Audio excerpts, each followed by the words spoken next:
Hi, I'm Karis, your host. Our next guest is a conscious parenting coach. She works one-to-one with families to provide connection with their children to cultivate calmer homes. Are you dealing with tantrums, struggling to get your child to listen, or sibling rivalry? In this podcast, we chat through all of these situations and how to help.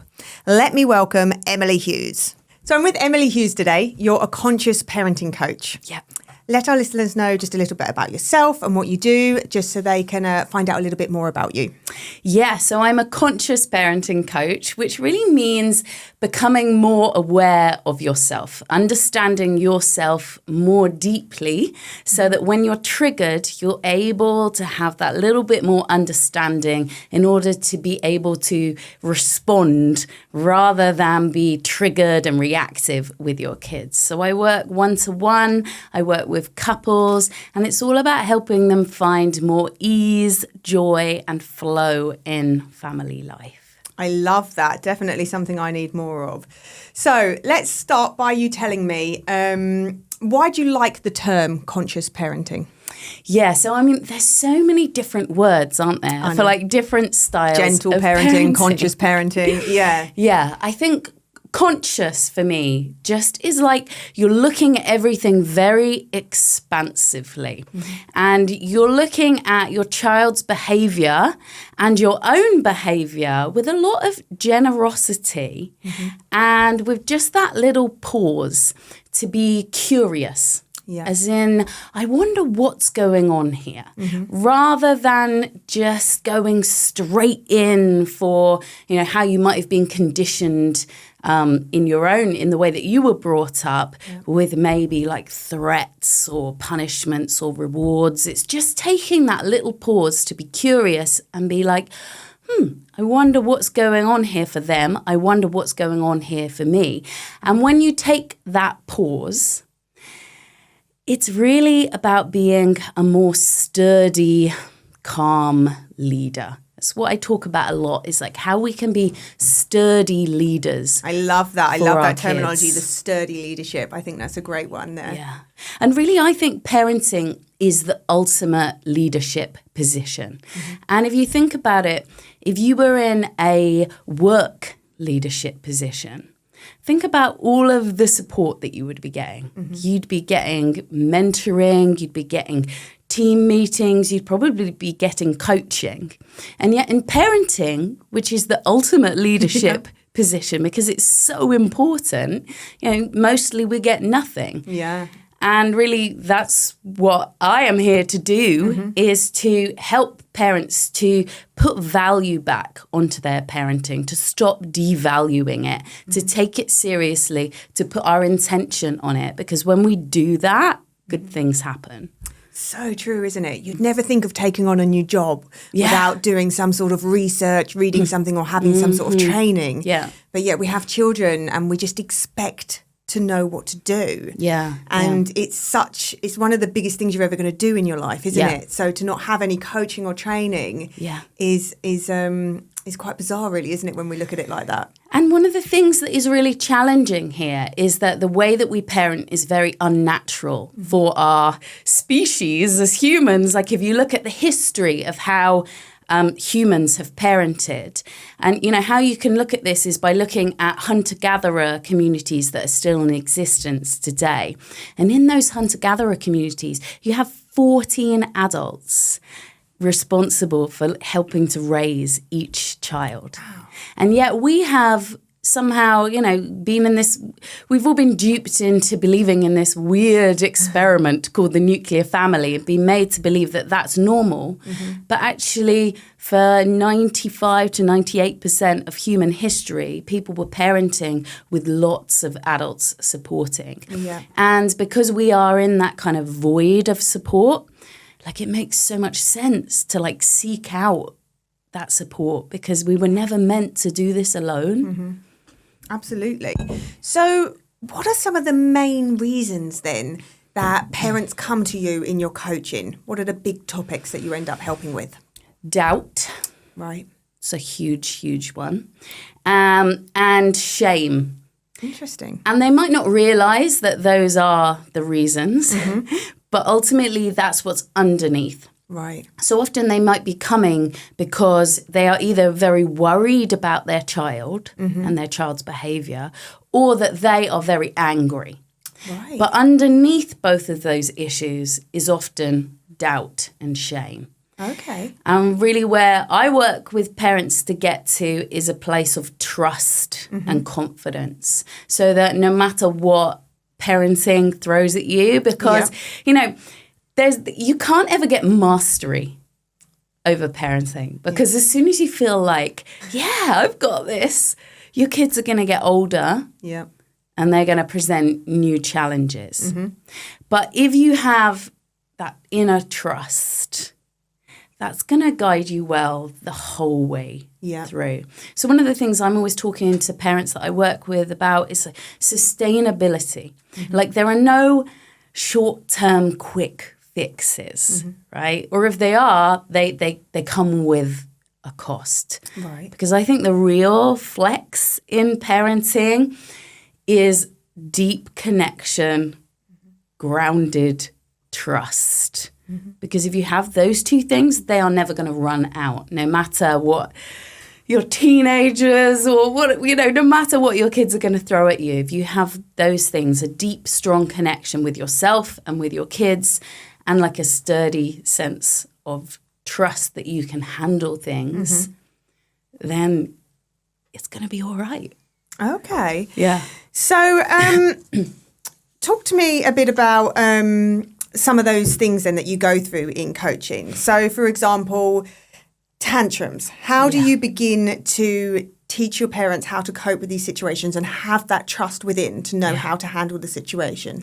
One of the things I really like doing is kind of bringing the science to it. Yeah. Because so often we've been conditioned some really wonky things about our kids' behaviour, and tantrums is a really great example of this. Yeah. So most of us have been conditioned to believe that tantrums are bad behaviour. Now, if we look at it scientifically through the lens of the nervous system, right, we can look at tantrums for what they really are, which is a bubbling up of overwhelm in the child's system, psychological overwhelm and body-based physiological overwhelm. It's a little bit like you're shaking a bottle, right? Shaking a bottle. And that's basically those little micro stresses throughout the day. And then something happens, like your child reaches a point of like futility and powerlessness, and the top of the bottle opens and the tantrum comes out. And if we're looking at tantrums as releases of overwhelm, releases of overstimulation, it's so de-shaming. Whereas if we're looking at them as like our child is being badly behaved, it's so much easier to be reactive in that way. Whereas we're looking at them for what they truly are, which is just natural expressions of overwhelm. It's easier for us to be empathetic. Yeah. I get that. I suppose exactly as you say, we were all kind of raised to the old school method that a tantrum should be ignored and the behaviour will go away and that the big reaction is a child behaving badly, basically, isn't it? Yeah. So I think it's really important that we understand a bit more of the science behind what that child is actually going through. Yeah. That's really interesting. So some of the other ones I wanted to ask you actually was some of the big topics I think that parents come across are listening. So I know this is one that's personal to me. Yeah. How do you get your children to do things without having to ask them so many times and feeling like they're not listening? Yeah. What advice would you have to our listeners for that? So one of the things I really like, again, bringing some of the science into this, particularly with children who are under 10, when they are in deep, immersive play, they really can't listen. And the reason for that is that their brainwave states have gone into a state called theta. Right. And it's the state that you or I might be in when we're either asleep or we're in like a deep meditation. Interesting. So one of the things I always like to say is, it's a little bit like imagine that your child is underwater when they're playing. If you are sort of giving them instructions from the top of the water, it's all kind of muffled and it's not cutting through for them. So I like to give this analogy of the parent being a scuba diver, Yep. go donning their scuba diving kit, diving down to where their child is at, and making a connection first. So getting down to their level, making a connection, usually by asking them a question about the play. Right. Then you're like gently bringing them up to the top of the water through that connection, getting their brain online, getting the prefrontal cortex, which is like the thinking center of the brain, the thinking and logic center, which is the front of the brain, getting that back online. And then moving together through cooperation, and then you give the command of what you're going to do. So one of the things, you might have heard the thing of like connection before correction. Yeah. And it's really kind of like getting on your child's level, getting on your child's wavelength, and then giving the command. And another way that we can do this is if you notice that you're stuck in nagging, one thing that you can do is to start asking questions instead. Okay. So for example, it might be like,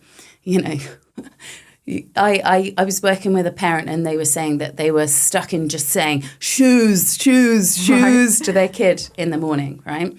And instead you might just simply ask like, what do you need to put on your feet? Or where are your shoes?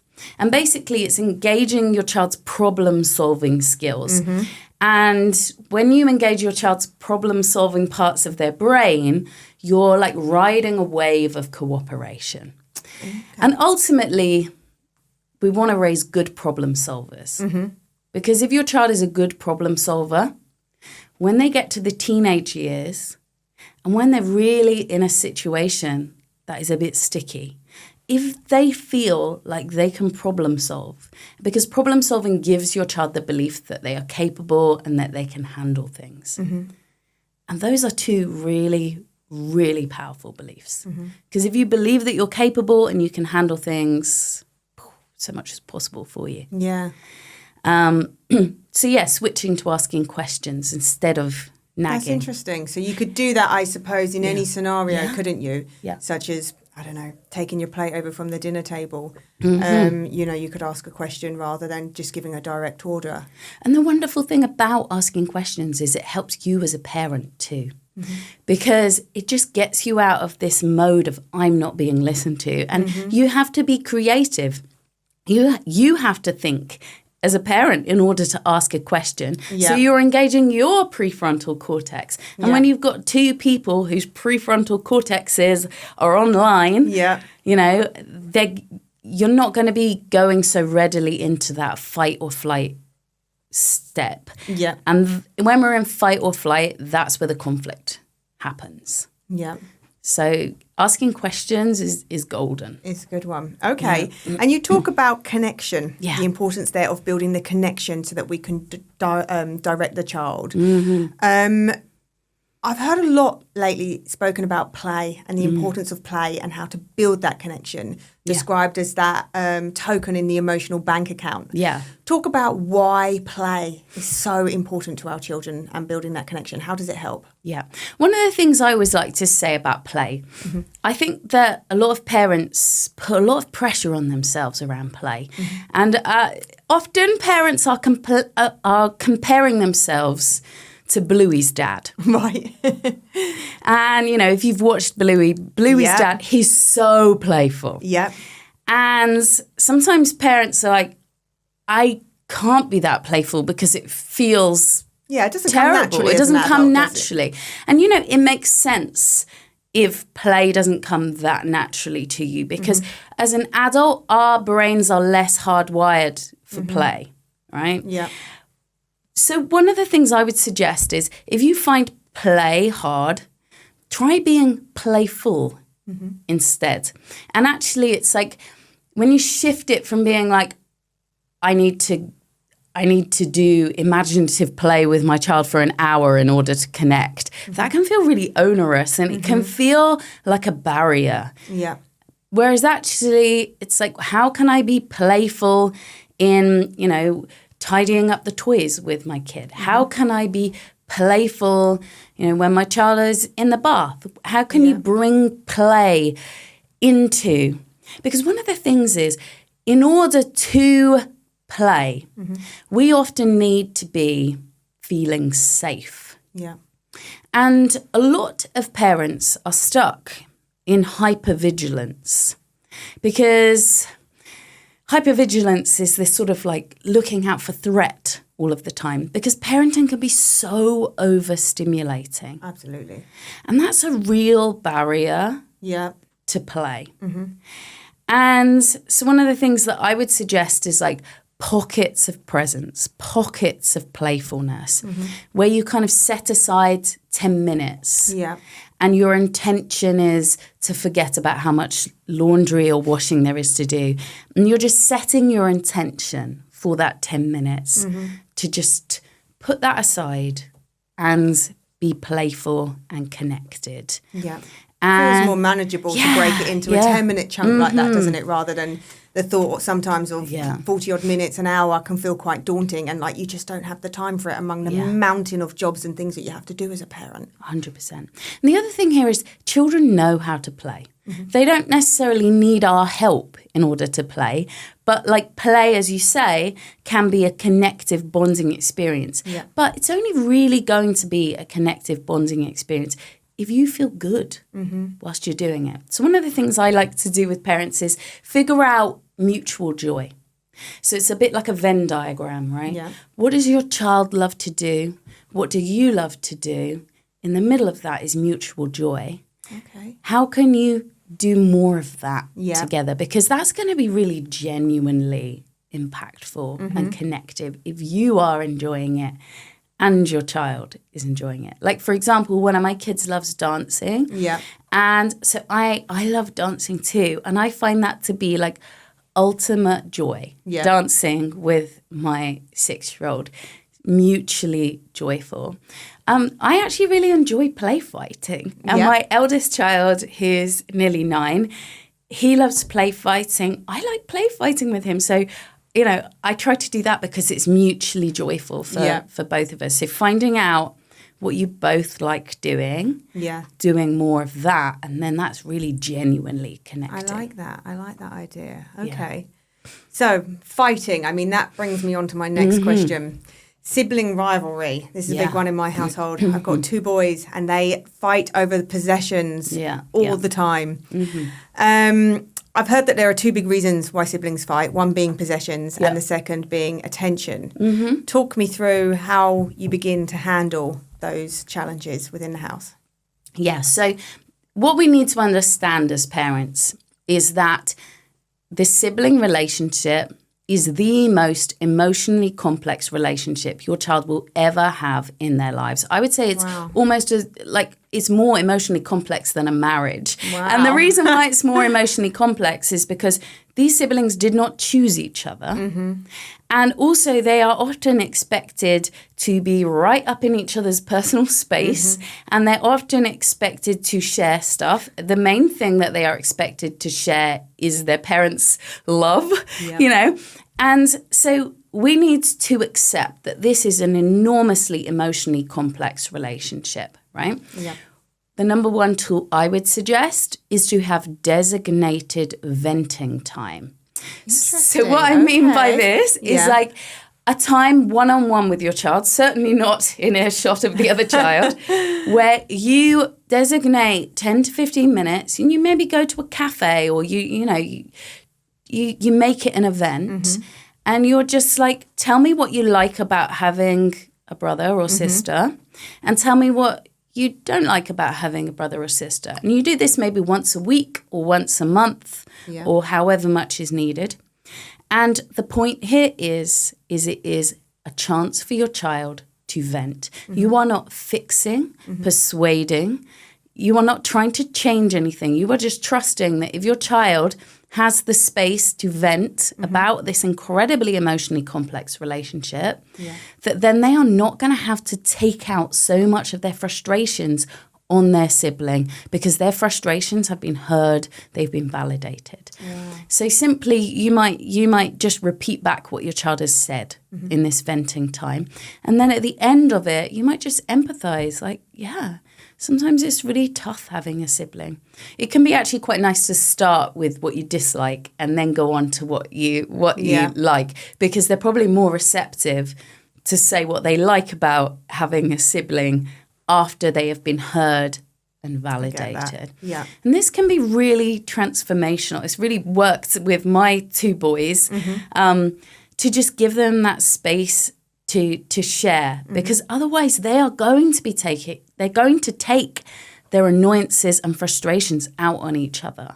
Gosh, wow. Okay, so just really validating their feelings about what it's like to be a sibling, so that they can feel better about the situation. But also, a nice bit for parents, if that feels really nerve-wracking to do, a nice bit I like to reassure parents is there's a lot of evidence that children who fight with each other have stronger, more connected relationships as adults than children who are just indifferent to each other. Interesting. Wow, that's interesting. What's the reason behind that? It's just, emotional intensity. And children who aren't that interested in each other are likely to stay not that interested in each other, throughout.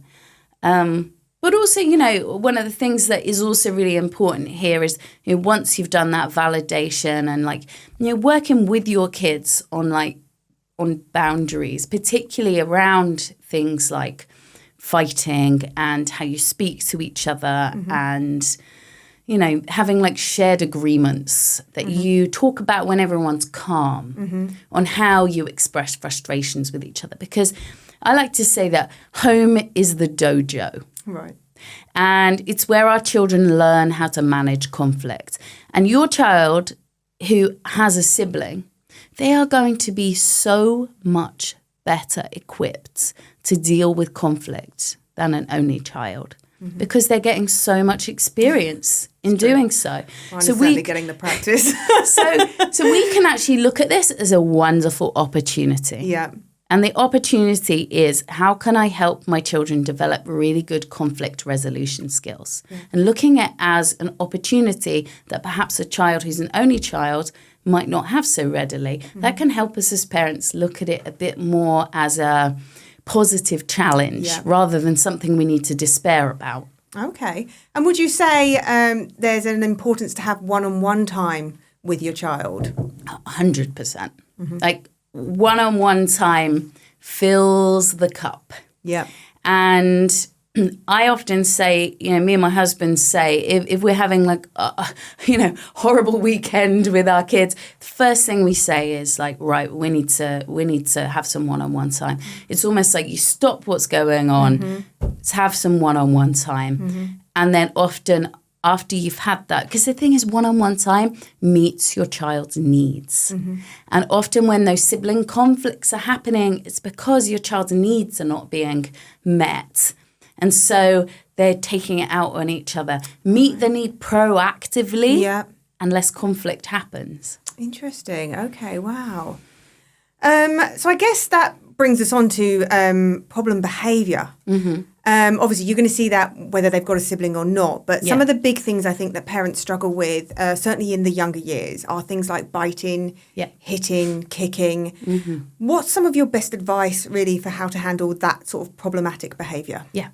So the first thing I'd say is, again, de-shaming. Because when we are in shame over these behaviours, we often go to panic. Yeah. And panic, or we might go to aggression and anger ourselves. And these are unhelpful emotions for dealing with these issues. So de-shaming is the first place to start. And what I mean by that is that these are normal. People don't talk about them, but they are normal.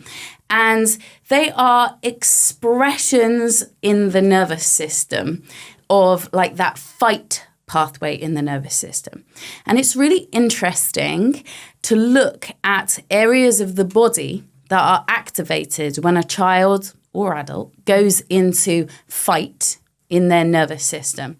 And the areas of the body that are activated are the arms and the jaw, and also the feet as well. Right. And looking at it like this, well, it's of course, my child is going to hitting if they're going into fight in their nervous system pathway. So it's bringing a bit of that science in, which can just help us go, aha, this makes sense. Yeah. However, obviously, we need to be moving our child away from these types of behaviors because they're hurting others. But what we need to do is one of the things that I've got a whole course about hitting. One of the things that we need to do is give our child replacement behaviors. Okay. Because we can't just say stop hitting if they've got all of this activation in their arms, right? We need to give them something to do with their arms. But, and here's the crucial thing, it can't be go hit a pillow, because what's happening then is they're going to be linking, I'm angry, this sort of neural pathway in the brain, I'm angry, therefore I hit. We need to be breaking that. So we need to give them something else to do with their arms, right? Which might be kind of pushing their arms against each other. It might be pushing a wall. It might be with consent, pushing your hands, right? So you might say, I see you've got a lot of energy in your arms. Come over here and push my arms. And the difference between that and hitting is it's consent. Whereas hitting, there's no consent with hitting. So we need to give our child something else to do, a healthy replacement behavior. And this is not going to be instant. You're not going to say to your child, you know, if they're kicking, jump up and down instead of kicking. It's not going to work first time. You need to give yourself 6 months. And you need to be practicing, rehearsing, coaching in the moment and out of the moment, helping your child to develop other behaviors without ignoring the body. Because hitting, kicking, biting, they come from the body. We can't expect a child just to think their way out of these behaviors. We need to work with the body and find healthy things to do with our bodies that are not hurting other people. Wow, okay. So I think that's really key, isn't it? It's about maybe rehearsing these behaviours outside of the moment so they can get some practice of what they can do rather than just hearing what they can't do. 100%. And one of the things here is trusting that is going to take some time and just trusting and setting like long-term goals. So often in our parenting, we are urgent, we're panicked, we're rushed, we want like to fix this now, but it doesn't really work like that. When we start looking at parenting as a really long journey, often we can find a lot more sturdy leadership when we're like, I can help my child develop something really healthy here over a few months, but it's not going to happen with one incident. You're right. And I think that's really key to remember, isn't it? Is that it's going to take time to learn the new skills. It's very easy as a parent to feel like you've taught the lesson and why they're not following through on the behaviour. And then to get frustrated by that. But to recognise that it is a process, a long process, the parenting journey. And think about how long it takes us as parents to develop better habits and change our behaviours. It takes time. So we need to move away from this urgency mindset into sort of long-term journey mindset. Yeah. Well, that brings me on to the next question I was going to ask, actually, which is parental triggers. And speaking about your children's journey, I know for myself, my journey of the things I'm always trying to work on as a parent, it does take time and it does take practice. And I will often reflect at night time on the things that I've done or the way that I've said them, knowing that I know differently over here, but knowing that I didn't manage it in the moment. So it's just about practicing that skill. And as you said at the beginning, having that conscious awareness to it. So how would you go about coaching the parents that you work with to manage those triggers? Because, my gosh, it is hard in the moment when everything's happening and you are overstimulated and you're tired and you're hungry and the children are fighting, and to find that conscious moment to do everything you know you're supposed to do, for me, has been one of the hardest things. Yeah, definitely. So one of the things, and people don't like to hear this sometimes, but every trigger is a gift. Okay.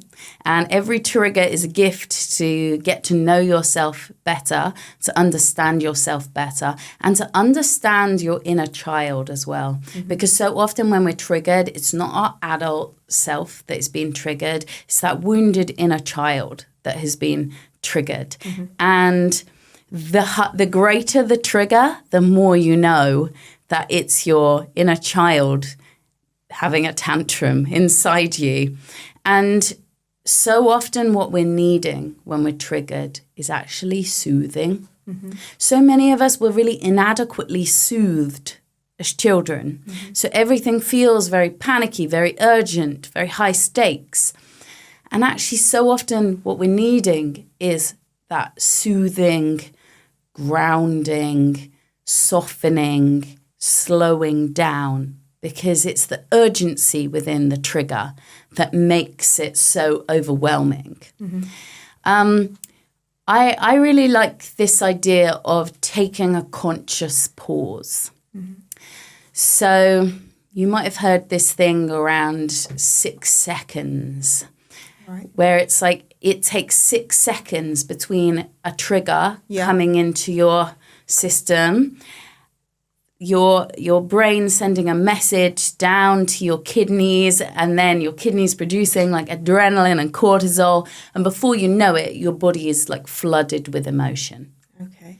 And that process takes 6 seconds. Yeah. So if we can consciously bring a pause in between your child doing the thing that is triggering and start developing that conscious pause, we slow down that body-based process, because that body-based process is the trigger, right? And just gives you a second to respond rather than go down that route of going into fight or flight in your nervous system. And then later on, asking yourself that question, like, why was I so triggered? And all of those things are really gifts for personal growth. I think parenting is the ultimate portal for personal growth. Absolutely. I think that's been one of the big lessons I've learned having kids, actually. Yeah. I thought I was going to learn about how to help them with their behaviour. And I've actually spent the last 7 years learning how to manage my own behaviour. 100%. I completely agree. It's quite a challenge. Yeah, definitely. Okay, so one last thing that I wanted to ask you was about punishment. Talk me through why punishment isn't effective. We know that now through research. What should we be doing in replace of that? Yeah. So one of the things I always think, I get some parents coming to see me and they say, we want to talk about what's the best punishment to put in place here. And my question is always like, whoa, steady on now. What's the quality of connection like with your kid? Because often the quality of connection in those parents that are going straight to punishment in their mind, the quality of connection is very poor.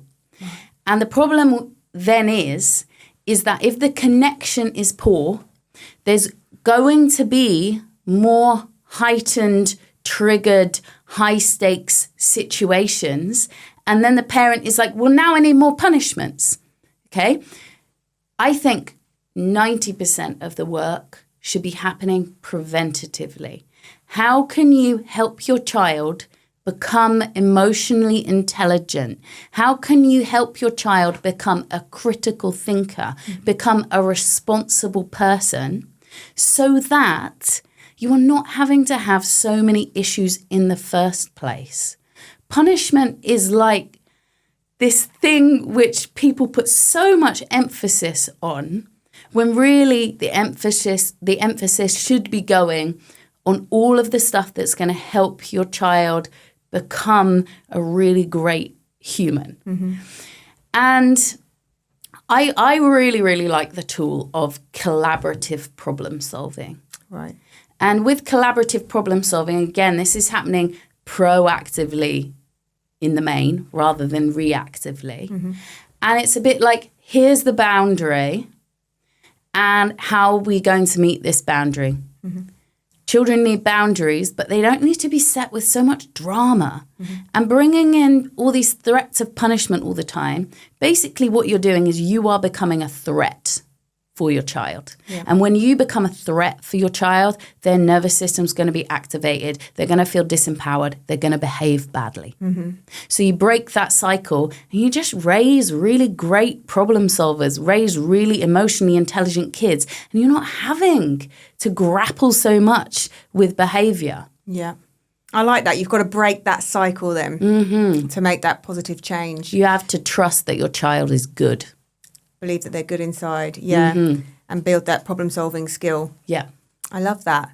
So do you have any last words of advice for our listeners today? Something that you find you come across in your practice a lot that you feel that every parent really needs to hear to guide them along their journey? Yeah, one of the things that I think is so important is the connection that the parent has with themselves. Because often when we are parents, we can become very disconnected from ourselves.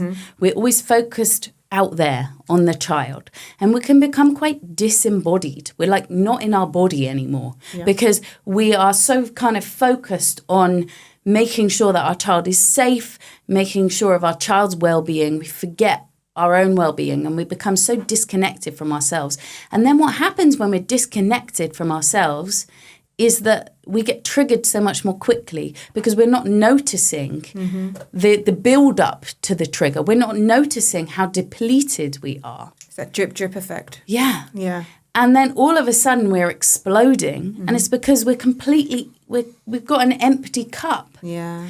And it's also really hard to connect with your child if you are disconnected from yourself. And, you know, I mentioned the inner child. If you don't like your inner child, it's really hard sometimes to like your children. Love may not be in doubt, but actually kind of accepting, enjoying the company of your children, that is hard if you are disconnected from your inner child. And so it starts with kindness, with empathy, with our own boundaries within ourselves. It all starts from us. Like you can read 1,000 parenting books, you can have all the tricks, tools and hacks, but if you are not feeling connected to yourself, sturdy, centered, grounded, all of those books are useless. Well, look, Emily, thank you for joining us here today. I'm sure our listeners will have enjoyed that. Yeah. So much insightful, practical information there on how to handle all those things. Thank you for joining us. Thanks so much for having me. Lovely.